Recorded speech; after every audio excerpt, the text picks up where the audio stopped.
Square কোম্পানির মালিক Shamsan H Chowdhury শুরুতে নিজেই সিরাপ বানিয়ে মানুষের দোকানে দোকানে গিয়ে বিক্রি করেছিলেন অনেকটা হকারের মতোই। আর আজ দেখুন, তার কোম্পানির ওষুধ কেনার কথা কাউকে বলতেও হয় না। সবাই ফার্মেসিতে গিয়ে নিজেরাই বলে, অন্য কোম্পানি না ভাই, স্কয়ারেরটাই দেন। আকিজ গ্রুপের মালিক শেখ আকিজ উদ্দিন একসময় ফেরিওয়ালার মতো কমলা ঝুলিতে করে বিক্রি করেছিলেন, ভ্যানে করে মুদি মালও বিক্রি করেছেন, নিজে বিড়ি বানিয়ে নিজেই মানুষের কাছে বিক্রি করেছেন। আর সেই মানুষটার কোম্পানির জিনিস আজ বিক্রি করে লক্ষ লক্ষ দোকানদার। আজ তার প্রতিষ্ঠান আকিজ গ্রুপ দেশ সেরা।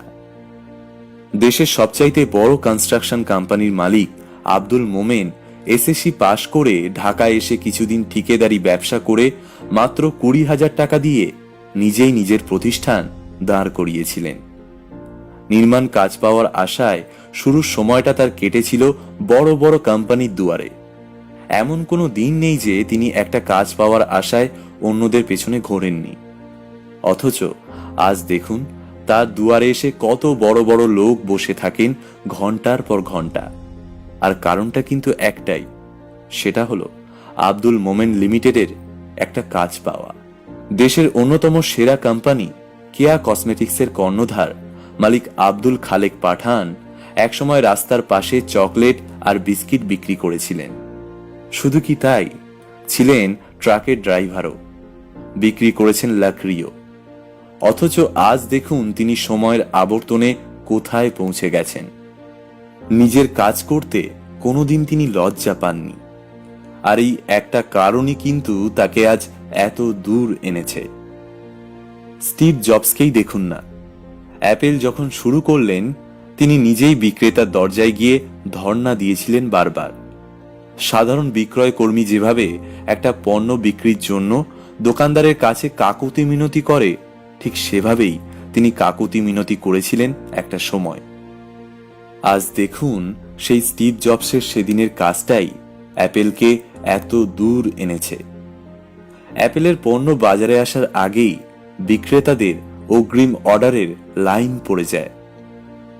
এতক্ষণ আপনারা যাদের কথা শুনলেন তারা সকলেই নিজেদের অবস্থানে সেরা। এদের সবার চরিত্রে একটা দিক একদম কমন, সেটা কি খেয়াল করেছেন? এরা সবাই নিজের হাতে কাজ শুরু করেছিলেন। কি কাজ, সেই কাজে সম্মান যাবে কি আসবে সেসবে তারা কেউই মাথা ঘামাননি। তারা মাথা ঘামিয়েছিলেন শুধু একটা বিষয় নিয়ে, আর সেটা হলো কাজ। আর যারা কাজকে আপন করে নিতে পারে তাদেরকেই একসময় কাজ আপন করে নেয়। যারা ভাবে এরকম ছোট কাজ করলে মান সম্মান যাবে, তারা বড়জোর আর একজনের প্রতিষ্ঠানের সামান্য একজন কর্মী হতে পারবেন, প্রতিষ্ঠানের মালিক কোনোদিন হতে পারবেন না। মনে রাখবেন, কাজ কখনো ছোট নয়, ছোট আসলে আমাদের মন। আর ছোট মনের মানুষেরাই অজুহাত দেখায় আর অন্যরা কোনো কিছু করে দেখায়। বাসার অনেক ছোট ছোট কাজ আছে, যেমন ঘর ঝাড়ু দেয়া, থালা বাসন মাজা। এসব কাজগুলো প্রয়োজন না হলেও করতে শিখুন। দেখবেন আপনি আর কখনোই কাজকে ছোট মনে করবেন না। সব কাজই হবে আপনার কাছে সম্মানের এবং শ্রদ্ধার। প্রিয় বন্ধুরা, আমাদের এই গল্পটি আপনাদের কেমন লাগলো তা কমেন্ট বক্সে লিখে জানাবেন। ভিডিওটি ভালো লাগলে শেয়ার করবেন। এরকম ভিডিও নিয়মিত পেতে আমাদের ফেসবুক পেজ অবশ্যই ফলো করে রাখবেন।